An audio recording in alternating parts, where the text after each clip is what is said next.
안녕하세요. 금요사건 파일 디바제식합니다. 1998년 7월 19일 오후 5시 40분 울산 남구 삼산동에 위치한 현대백화점에 당시 49살이던 김영세 씨와 그의 12살 된 아들 김용민 군이 모습을 드러냅니다. 두 사람은 집에서 출발해서 2km 정도 되는 꽤 먼 거리를 걸어온 상황이었죠. 김 군은 어릴 적 교통사고 후유증으로 다리를 약간 절고 있었고 그래서 걷는 게 다소 불편해 보입니다. 또 더운 날씨에 땀까지 뻘뻘 흘리고 있었고요. 하지만 당시 김 군의 표정만큼은 잔뜩 설레어 있었는데요. 백화점에 가서 아버지와 햄버거를 먹을 생각에 신나 있었던 겁니다. 백화점에 들어서자 햄버거 가게에 가기 전 부자는 먼저 지하 1층에 있는 식품 코너로 향했습니다. 여기서 아버지 김 씨가 집어든 건 딸기맛 요구르트였어요. 지금 보고 계신 건 참고 사진인데 이렇게 우유팩에 들어있는 요구르트 익숙하시죠? 아버지는 계산을 마치고 요구르트를 들고 푸드코트로 향했고 잠시 후 햄버거가 준비돼서 나오자 부자는 한 테이블에 자리를 잡고 앉게 됩니다. 그리고 이때 먼저 아들 김군이 요구르트를 열어서 마시기 시작하는데 순간 김군이 강하게 인상을 찌푸렸습니다. 맛이 이상하다면서 고개를 갸우뚱거렸죠? 그리고 나서 몸에서 즉각 반응이 나타나기 시작합니다. 배를 움켜잡았고 머리가 아프다면서 잠시 후 구토를 하더니 이내 쓰러져 정신을 잃고 만 것입니다. 이런 아들의 반응에 아버지는 그 문제의 요구르트를 들고 가장 먼저 식품 매장으로 달려갔어요. 그리고는 다짜고짜 판매 직원에게 상한 걸 판 게 아니냐, 독이 든 게 아니냐 라면서 화를 냈죠. 이때 김영세 씨 주장에 의하면 요구르트가 색깔도 이상하고 식초 같은 시큼한 악취가 난다는데요. 이후 김 군은 근처 병원 응급실로 옮겨졌습니다. 하지만 같은 날 밤 상태가 급격히 나빠져서 울산된 병원으로 이송이 되었고 결국 7월 22일 밤 12시 55분 안타깝게도 끝내 숨을 거두고 맙니다. 자, 사인을 밝혀야겠죠. 김용민 군을 부검했더니 놀라운 점이 드러났습니다. 폐와 위장이 진녹색으로 변해 있었어요. 폐출혈도 보였고요. 국가수의 1차 소견은 약물 중독이었습니다. 이어서 정밀 분석을 해본 결과 김 군이 마셨던 요구르트에서 포스파미돈이 검출됩니다. 아주 강력한 살충제 성분인데 소량으로도 사람의 목숨을 빼앗을 수 있는 맹독성 약물이에요. 즉 누군가 김 군이 마신 요구르트에 독국물을 탄 정황입니다. 경찰은 문제의 요구르트 용기를 수거해서 살펴보기 시작했는데 이상했어요. 누군가 독국물을 주입했다면 용기에 주삿바늘 같은 자국의 흔적이 남아있어야겠죠. 근데 없는 겁니다. 해당 요구르트는 이렇게 바닥이 사각으로 된 우유팩 형태인데 양손으로 입구를 잡아 당겨야 열립니다. 한번 뜯으면 누가 봐도 모양이 바뀌는 그 우유팩이에요. 그런데 확인 결과 백화점 지하에서 이 요구르트를 구매한 후에 테이블에 앉아서 마시기까지 이 물건은 분명 새 거였습니다. 그렇다면 경찰은 범인이 미리 입구를 개봉해서 살충제를 넣은 뒤에 그걸 다시 붙였을 가능성도 검토해보았죠. 하지만 용기에서 접착제 성분은 나오지 않았는데요. 혹시 공장에서 제조를 하는 과정에서 살충제가 들어간 걸까요? 요구르트 공장을 조사한 결과 제조부터 포장까지 모든 공정은 자동식이었습니다. 만일 여기서 누군가 이물질을 주입하려고 했다면 기계 전체의 작동을 멈추어야만 가능한 일이에요. 게다가 문제의 요구르트와 같은 시각에 제조돼서 전국으로 팔려나간 그 제품은 총 8,158개. 그중 오로지 김 군이 마신 단 하나의 제품에서만 문제가 발생했다는 건 글쎄요. 이걸 근거로 경찰은 결국 범행 현장은 백화점 내부라고 판단을 했고 CCTV에 주목합니다. 사건 당일 5시 46분 김 씨 부자가 지하 1층 식품 매장에 들어오는 모습이 포착됐어요. 그리고 11분 후인 오후 5시 57분에 계산대에서 아버지 김영세가 계산을 하는 모습이 보였죠. 참고인 조사를 했을 당시 김 씨는 아들이 직접 요구르트를 골랐다고 진술했습니다. 하지만 CCTV를 보니까 김 씨가 홀로 자기가 요구르트를 집어든 게 확인돼요. 그 밖에도 혼자 백화점 이곳저곳을 돌아다니는 모습이 담겨 있고요. 식품관 계산대부터 햄버거 매장까지는 45m 가깝죠. 그리고 김 씨가 요구르트를 구매해서 아들이 그걸 마시기까지는 약 20여 분이라는 시간이 있습니다. 이 순간들 모두 카메라가 포착을 했으면 좋았겠지만 안타깝게도 당시는 CCTV의 수가 지금처럼 많을 때가 아니라서 분명 사각지대가 존재했던 겁니다. 그래서 김 씨의 모습은 거기서 확인이 불가능했죠. 근데요 여러분, 하물며 친아버지가 아들의 음료에 독을 넣었을까 봐요. 근데 또 확실한 건 이 요구르트는 김 씨 부자 외에 다른 사람 손에 넘어간 적이 없다는 건 확실합니다. 게다가 마지막으로 김 군에게 직접 요구르트를 개봉해서 건넨 사람은 아버지가 확실하고요. 그렇게 김영세 씨에게 의심의 화살이 쏠리게 됩니다.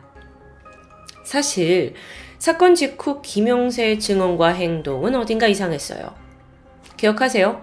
아들이 구토를 하고 정신을 잃고 있는 가운데 냅다 식품관 직원에게 달려가서 따진 것도 좀 이상했죠.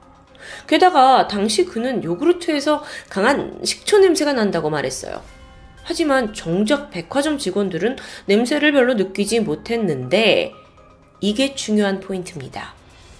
실제로 범행에 쓰인 살충제는 색깔만 있을 뿐 무취에 가까워요. 그래서 향이 나는 식품, 특히나 딸기 요구르트와 섞일 경우에는 먹기 전까지 전혀 이상을 느낄 수 없습니다. 그런데도 왜 김 씨는 냄새가 난다고 했던 걸까요? 여기에 더해서 아버지 김 씨가 한 말도 성급했습니다. 요구르트에 약을 탄 거 아니에요? 여러분, 음식을 먹고 탈이 날 경우 보통은 식중독을 의심하는 게 일반적이죠. 근데 사건 직후부터 독극물 이야기를 꺼낸다? 당시 이걸 들은 그 직원 당사자들조차 굉장히 의아해했다고 합니다. 사실 요구르트에 살충제가 들어있다는 건 사건으로부터 8일 후에나 밝혀진 게 사실이죠. 그러고 보니까 이 부자의 행색도 어딘가 기묘합니다. 피의자 김용민 군은 그날 아주 낡은 차림에 속옷마저 입고 입지 않았어요. 하지만 정작 아버지는 말끔한 정장 차림이었고요. 그리고 또 이들이 병원에 갔을 때 백화점 직원 한 명이 동행을 했는데 당시 병원에 환자를 접수할 때 아버지 주머니에서 나온 물건이 의외였습니다. 바로 건강보험증이었죠. 평소에 이걸 다니는 경우는 흔치 않죠. 그래서 이걸 본 직원도 좀 의아하다고 느꼈습니다. 마치 아들이 병원에 올 걸 예상한 사람 같았거든요. 그렇다면 여기서 드는 가장 큰 의문점. 만약 아버지 김영세가 범인이라면 도대체 왜 어린 아들에게 이런 끔찍한 범행을 저지른 걸까요? 참고인 조사 당시에 김영세는 자기를 의심하고 있는 경찰한테 아주 강하게 불쾌감을 드러냈습니다. 내가 내 아들을 왜 죽입니까? 글쎄요. 이유가 있다면 이제 찾아봐야겠죠. 일단 김영세가 어떤 사람이냐? 그는 1976년에 결혼을 해서 2남 3녀를 두었습니다. 한때는 경기도 남양주에서 전자제품 가게를 직접 운영하기도 했지만 사업에 실패했고 1983년 울산으로 이사를 해서 금속업체에서 일을 하게 돼요. 하지만 경제적으로는 여전히 궁핍했죠. 결국 부인은 집을 떠나고 말았고 엎친 데 겹친 격으로 IMF로 일자리까지 잃으면서 이후 그는 도박판을 전전합니다. 아이들만 집에 남겨둔 채 며칠째 가출을 일삼았고 그 사이 월세 밀리고 전화도 끊겼고요. 그렇게 위태위태하던 삶을 이어오던 1998년 7월 16일 김영세가 오랜만에 아이들이 살던 집으로 돌아왔습니다. 이게 사건 3일 전의 일이었죠. 아이들 중에 특히 막내 김용민 군은 누구보다 아버지를 반가워했어요. 김 씨는 오랜만에 만난 아들에게 먹을 걸 사주겠다고 했고 그렇게 둘은 백화점으로 외출에 나섰다가 막내가 싸늘한 주검이 돼서 돌아왔던 겁니다. 한편 그 사이 동네 사람들 사이에서 떠도는 소문이 하나 있었는데 경찰 귀에 들어옵니다. 이 용민이가 5살 때 교통사고를 당하고 나서 아버지가 그 보험금을 수령했는데 애 다리는 고쳐주지 않고 그 돈을 전부 도박판에서 탕진했다는 이야기. 돈? 보상금? 이거라면 살인의 이유가 충분하죠. 경찰도 가능성을 의심했습니다. 하지만 김영세는 내가 지난 1년 동안 뱃일을 열심히 하면서 돈을 꽤 모았다 라고 반박했습니다. 그래서 사실인가 싶어 조사를 했더니 고작 8일간만 선원으로 일한 사실이 드러납니다. 계속 거짓말을 하고 있어요. 게다가 김영세는 평소 술을 마시면 입버릇처럼 하던 말이 있습니다. 그 약이라도 먹여서 용민이를 죽여야 되는데. 아니, 평범한 아버지라면 절대 입에도 올리지 못할 아주 끔찍한 발상이죠. 어쩌면 그는 아들이 마실 음료에 살충제를 탄 뒤에 탈이 나면 음료회사나 백화점에 손해배상을 청구하려던 걸 수도 있습니다. 실제로 아들 빈소에서 이 문제를 백화점에 해결해주지 않으면 시신을 술에 싣고 가서라도 항의하겠다 라는 과격한 말도 남겼고요. 심지어 여기에 더불어서 김영세가 사건 전날과 전전날에도 같은 백화점을 혼자 찾아와서 똑같은 요구르트를 구매한 사실이 새롭게 드러납니다. 이건 분명 사건을 계획한 정황이에요. 빼박 증거라는 거죠.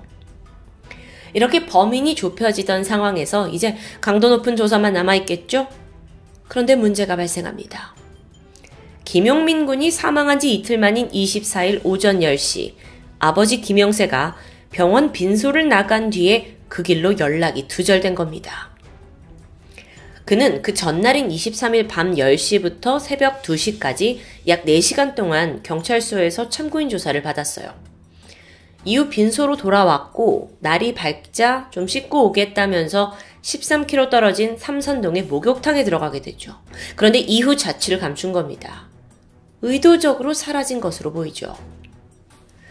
그렇게 이 사건의 유력한 용의자이자 피해자 아버지인 김영세의 행방은 지금까지도 묘연합니다. 물론 가끔 목격담이 존재하긴 했어요. 2002년과 2004년 각각 울산과 언양의 한 도박장에서 목격됐다는 제보가 있었는데 이때 경찰이 현장을 덮쳤지만 이미 그는 사라진 후였습니다. 이후에도 종종 그가 시골 마을 재래시장을 돌아다닌다, 시골에 아주 깊은 곳에 은둔을 해서 도인 행세를 한다 등등의 제보가 들려왔지만 끝내 신변을 확보하는 데는 실패합니다. 12살 소년이 살충제 요구르트를 마시고 살해당한 잔혹한 사건이에요. 심지어 그 범인이 아버지일 수도 있다는 너무 가슴 아픈 이야기죠.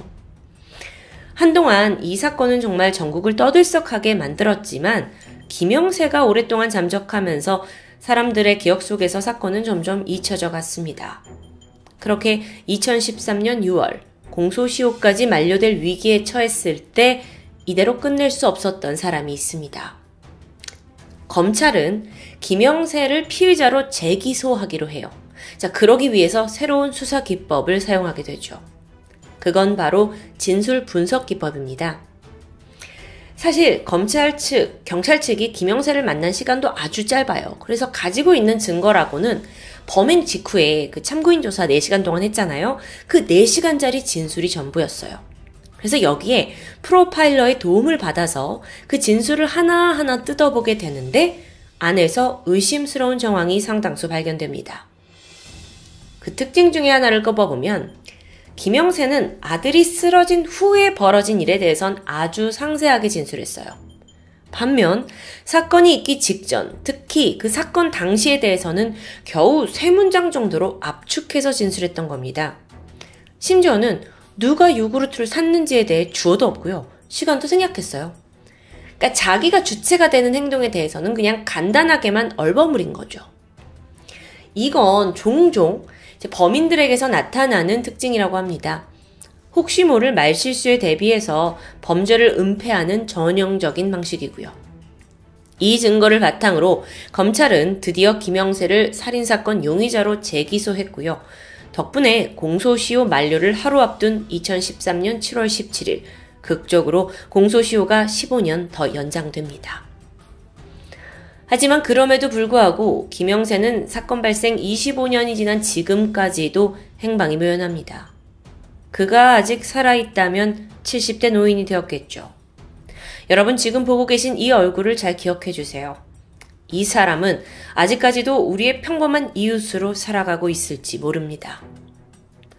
그저 오랜만에 만난 아버지를 따라 햄버거를 먹겠다는 설레임으로 외식에 나선 어린 아들입니다. 그를 매정하게 버린 너무도 비정한 아버지. 그런 사람이 자신의 죄값을 치르지 않고 두 다리 쭉 뻗고 살게 할 순 없겠죠. 해당 사건이 결코 잊혀지지 않고 하루빨리 범인이 검거되길 우리 모두 바라고 있습니다.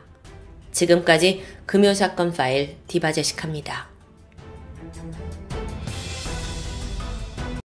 안녕하세요. 금요사건 파일 디바제식합니다. 경찰손에 이끌려 나오고 있는 이 남자. 그는 조금 전 경찰 조사에서 이렇게 말했습니다. 저 지금 안 잡혔으면 한 달에 한두 명 더 죽였을 것 같아요. 아무렇지도 않게 이런 말을 내뱉고 있는 범인은 25살 김윤철입니다.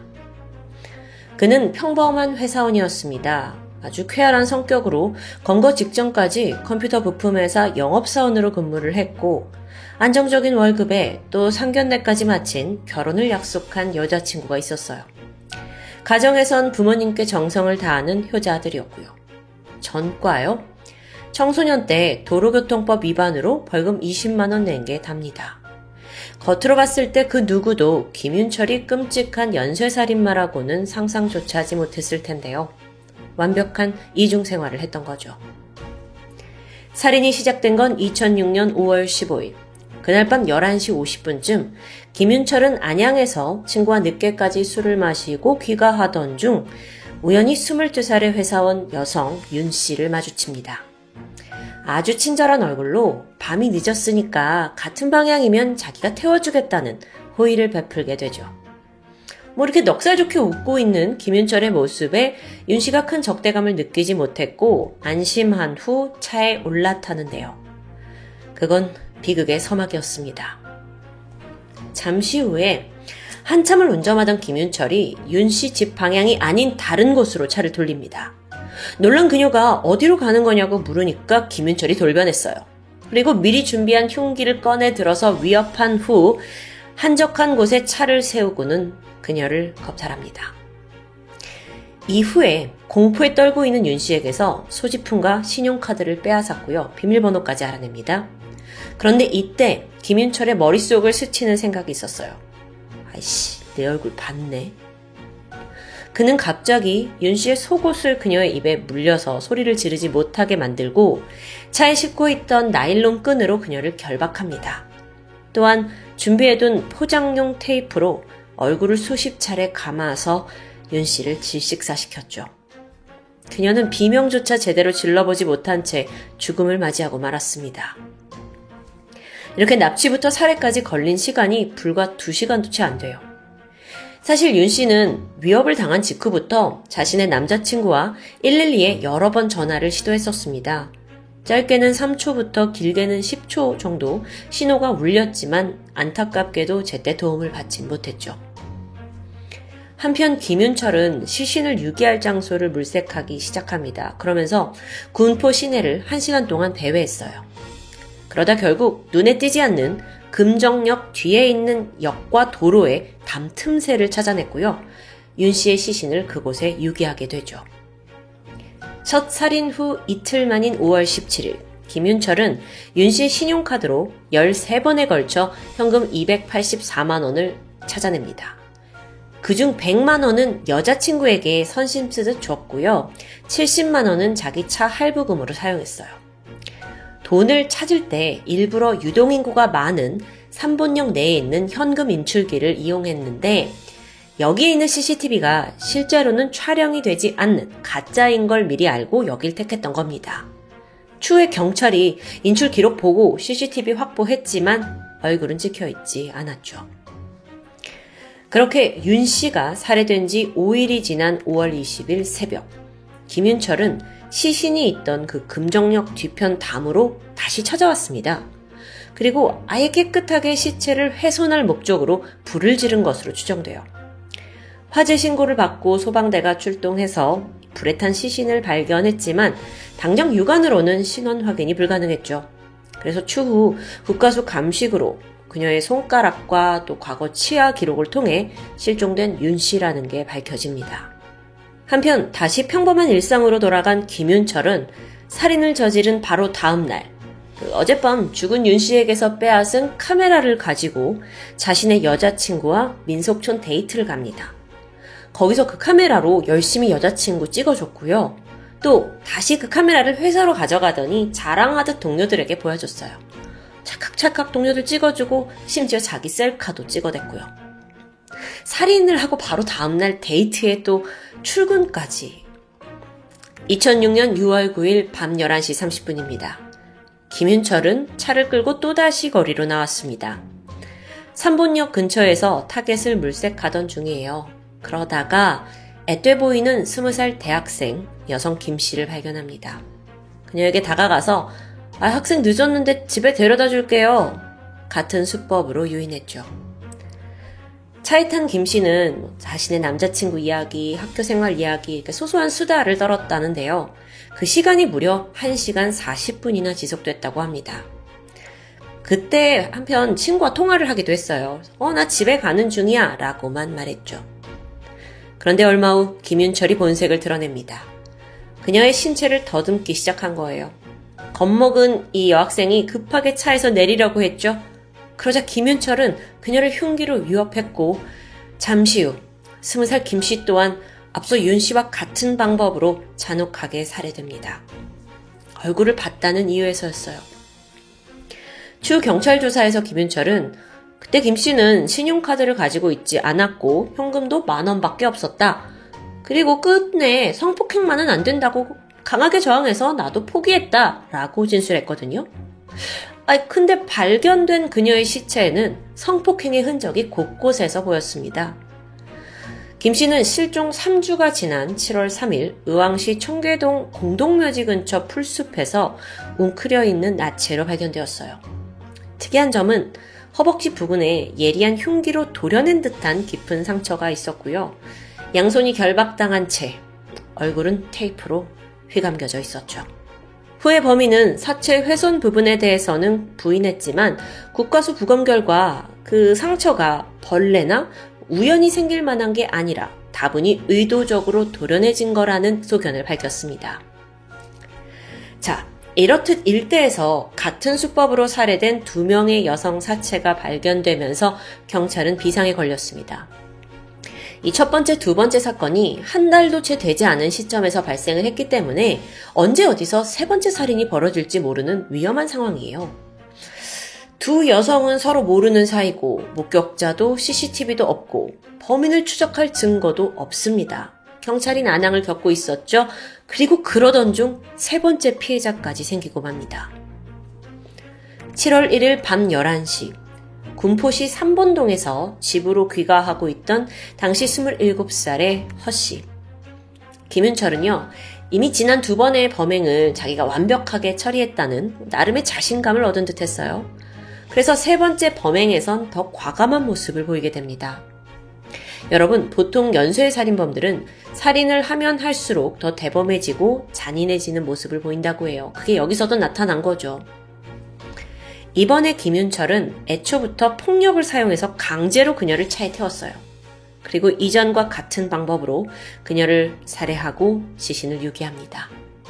그런데 이때 죽은 허씨에게서 챙긴 물건이 하나 있습니다. 바로 명품 구찌 가방이에요. 여성용이죠? 네, 김윤철은 이 가방을 자신의 여자친구에게 선물합니다. 기가 막히죠. 한편 연쇄살인사건의 범인을 추적하던 경찰이 한 가지 꾀를 내게 돼요. 우선 범인은 첫 피해자였던 윤 씨의 돈을 인출한 현금 지급기 CCTV가 촬영이 되지 않는다는 걸 이미 알고 있었죠. 그래서 여기 와서 뽑은 거니까요. 그렇다면 다른 여성들에게서도 뺏은 카드를 여기서 인출하지 않을까요? 즉각 경찰은 정상으로 작동하는 CCTV로 교체를 한 후에 상황을 지켜보기로 합니다. 그리고 이 예상은 적중했죠. 범인 김윤철이 세 번째 피해자 허씨의 신용카드를 들고 또다시 이곳을 찾았던 겁니다. 허씨가 실종된 지 이틀 후인 7월 3일. 이때는 아직 허씨의 시신이 발견되기 전인데요. 김윤철이 그녀의 카드로 120만 원을 인출하는 장면이 포착됩니다. 경찰이 신속하게 신원을 확보했고 다음날 새벽 아파트 주차장에서 김윤철을 긴급 체포하는데 성공합니다. 경찰에 연행된 후 김윤철은 완강히 범행을 부인했습니다. 이미 현금 인출기에 얼굴 찍혀 있고 또 경찰이 증거까지 확보했지만 무조건적으로 난 아니다 이런 식이에요.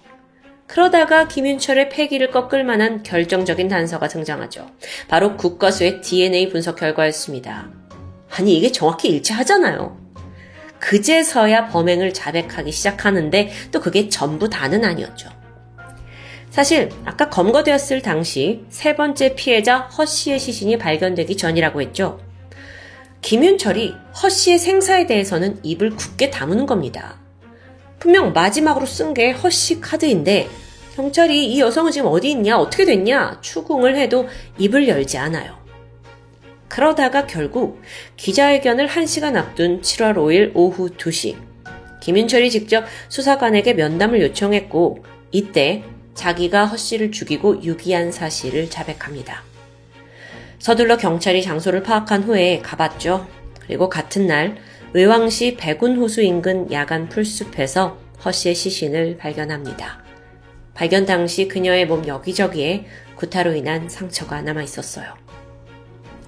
자, 이렇게 지난 46일간 군포 안양 일대에서 3명의 여성을 연쇄적으로 살해한 범인 김윤철의 행각이 모두 드러났습니다.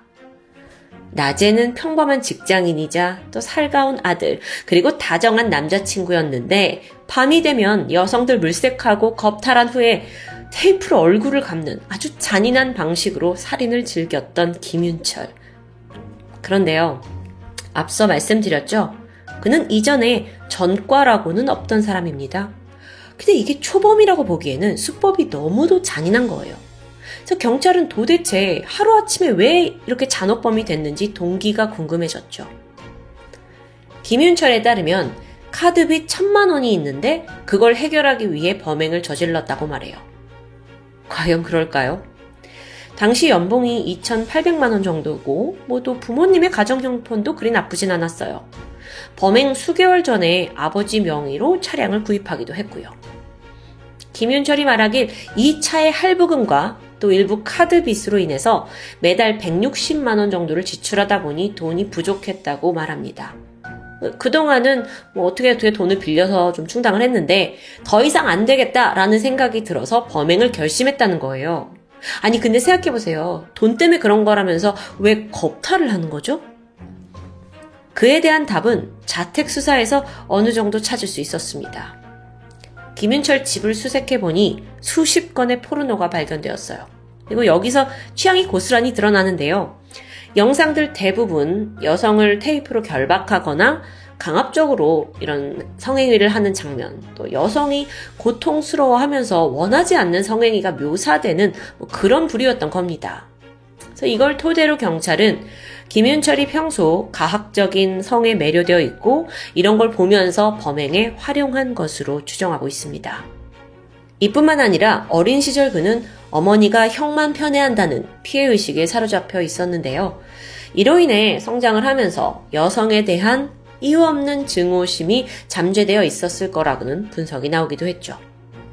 범인 당사자는 돈 때문에 범행을 했다고 하는데 그 정도가 너무 지나치니까 이런 범행 동기에 대한 여러 가지 추정과 분석이 이어졌던 겁니다.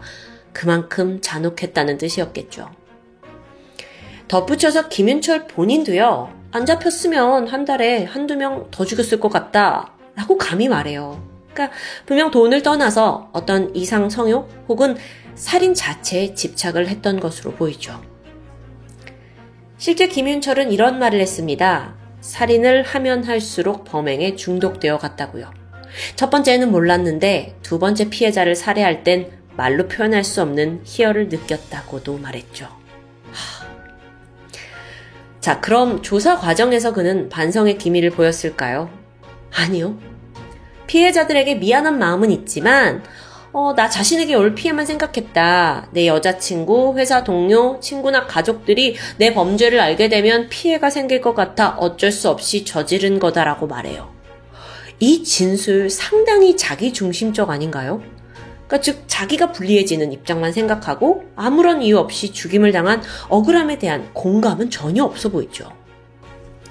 사실 이 사건에서 가장 엽기적인 그런 부분은 살인 직후에 피해자 카메라로 여친 사진 찍어주고 동료들한테 자랑하고 또 세 번째 피해자에게 찍은 구찌 가방 막 선물하고 너무도 정말 이중적인 모습이에요. 이런 사람 절대 곁에 두고 싶지 않죠.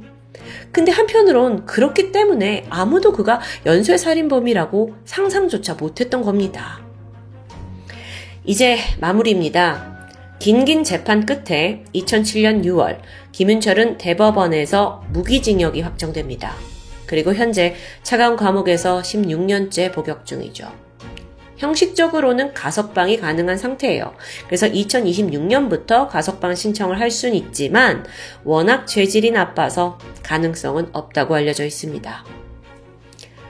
검거된 이후 그리고 재판 과정까지도 김윤철은 크게 반성하는 자세를 보이진 않았다고 해요. 미안하다라는 말도 기자들 앞에서 좀 형식적으로 내뱉은 것 같고요.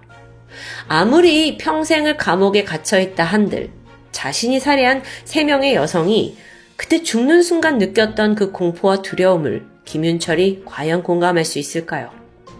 16년이 지난 지금은 어떨지 모르겠습니다. 부디 뼈저리게 자신의 죄를 반성하고 살길 바라봅니다. 지금까지 금요사건 파일 디바제시카였습니다.